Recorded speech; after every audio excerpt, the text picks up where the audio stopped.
warn you and I warn myself from something that's very, very easy to do right now. It's a subtle point, but it is extremely dangerous.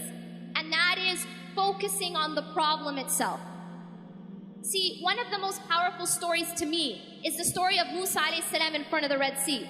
I feel like within this story, it's like a narrative that explains our whole condition and the reactions that we have when we are faced with challenges. And Allah subhanahu wa ta'ala shows us in this story, He compares and contrasts the reactions of different people to the same external event or the same external obstacle. فَلَمَّا تَرَاءَ الْجَمْعَانِ قَالَ أَصْحَابُ مُوسَى إِنَّا لَمُدْرَكُونَ. When Musa alayhi salam is now trying to escape Pharaoh, there's a Pharaoh following behind with his army. And now him and his people are they're in front of the Red Sea. And there's an army behind them. And this is a superpower army. And they're a group of slaves. And now they're put in this very, very difficult situation. Do we find ourselves in a difficult situation just now? We are in a very difficult situation. And Allah says, when the two groups saw each other, the people of Musa, قَالَ أَصْحَابُ مُوسَى إِنَّا لَمُدْرَكُونَ. The people of Musa alayhi salam said, we will indeed be overtaken. We indeed will be overtaken. إِنَّا لَمُدْرَكُونَ. And that's a very natural reaction to being stuck in front of the Red Sea with a superpower army behind you. It's a natural reaction that we had. But I want to tell you something amazing, and that is the reaction of Musa alayhi salam. In that same exact situation, he's looking at the same situation, but his basira, his heart is looking at and focused on something else. قَالَ كَلَّا. He said, no, by no means. The word كَلَّا, as you know, is a very emphatic no way, absolutely not. قَالَ كَلَّا إِنَّ مَعِيَ رَبِّي سَيَهْدِينَ. Indeed, my Lord is with me, and He will guide me through this. The reason why I love this story so much is because this story isn't just a story. It's awesome, it's something we tell our kids, but it isn't a bedtime story. It is a sign, and Allah actually continues to say in فِي ذَلِكَ لَآيَةٌ, that indeed in this is a sign, but most people don't get it. Most people don't understand. You and I are never going to be in front of a large body of water with an army behind us, but we are going to be put in situations where we feel trapped. And we are going to be put in situations where we don't see a way out. And we feel that way just now. We feel that way politically. We feel that way socially to a large degree. But what's so powerful here is how. How was Musa alayhi salam able to respond in that way? How was he able to say, no, we will not be overtaken. No, I'm not going to be taken.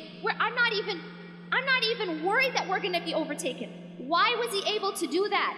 And the answer is because his focus was not on the problem. His focus was not on the Red Sea, and his focus was not on the army. His focus was on Allah. His focus was that, no, إِنَّ مَعِيَ رَبِّي سَيَهْدِينَ. My Lord is with me. And if Allah is with you, you don't have to worry. He will guide me through. Allah is teaching us a timeless lesson. We're going to be put in situations where we feel trapped. That's a promise. We're going to be put in situations that look impossible. And what also strikes me about his story is that he didn't know how he was going to get out of that situation. It's not like people were going around splitting seas. This wasn't like a regular occurrence. And yet he did not worry, even though he didn't know how.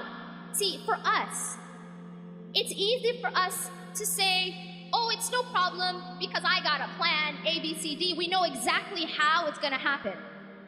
But when you don't have any idea how it's going to happen and you still put your trust in Allah, that is tawakkul. He knew Allah is with me and He will guide me through. Now y'all are going to say, but what about doing our part? What about doing our part? And the reality is, what's so beautiful about this story is that although obviously Allah subhanahu wa ta'ala was going to save him, Allah still asked Musa alayhi salam to take action. He's asked him to do something. He asked him to take his staff and strike the sea. And so he was still asked to take action. We are still asked to take action. Tawakkul and action are not separate. They have to go together. I'aqilha wa tawakkal, as the Prophet ﷺ says, that you have to tie your camel and at the same time your trust is in Allah. Don't think that they're separate. So often I hear this translated as, tie your camel and then put your trust in Allah. That's not what it says. It says, اعقلها وتوكل. When the man was told by the Prophet ﷺ, tie your camel and put your trust in Allah, the two are simultaneous. We don't work and then depend on our work and depend on our deeds for results. No, we work and we depend on Allah for results. And that's a very, very important point. One of the things that happens a lot, and this is a pitfall that a lot of us activists fall into, is that we put our trust in our own activism. We put our trust in our own activism. And so what happens is when we don't see the exact results that we wanted, we lose hope. Inna lamudrakun. We have that attitude of we're going to be overtaken. But you see, if you put your trust in Allah subhanahu wa ta'ala, regardless of what you're seeing, you know that He's got your back. And that's what happened with Musa alayhi salam. He was told to strike the sea, so he's taking an action. But, this is an important point, it is not his action which caused the result. Why did he strike the sea? Because it was Allah who told him to. It was part of his worship. Every single thing that we are doing of our activism should be part of our worship. But we should never believe that our opening, that our salvation, that we're going to be saved because of our actions, because of our activism. We don't get saved because of our activism. We get saved by Allah. And this is a very, very important point of our tawheed. To understand it's only Allah who saves us. It's only Allah who provides the opening. He is Al-Fattah. He is Al-Fattah. I'm not Al-Fattah. You're not Al-Fattah. We're not, as organizations, Al-Fattah. We don't change our circumstances. Allah changes our circumstances. But here's a very important point about the formula for change. إِنَّ اللَّهَ لَا يُغَيِّرُ مَا بِقَوْمٍ حَتَّى يُغَيِّرُ مَا بِأَنفُسِهِمْ. Yes, Allah is the one who changes our circumstances.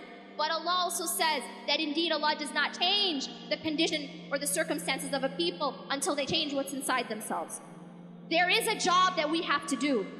There is a striking of the sea that we have to do. But we have to, at the same time, never despair.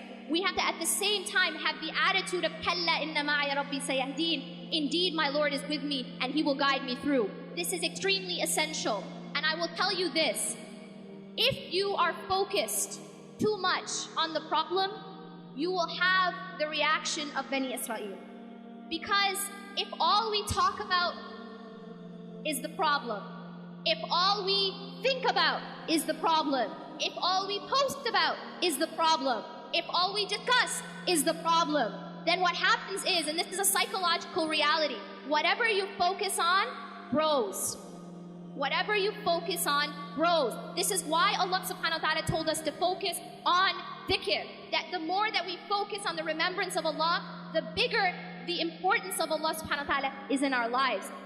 But if we're focused on everything that's going wrong, if our focus is on everyone who's saying this about us, and they're gonna do this to us, and then this, and that's it, and that's my focal point, I promise you, we will fall into despair. And the reason for that is that the problem will actually grow because it becomes our focal point. And this is a dangerous thing that we fall into.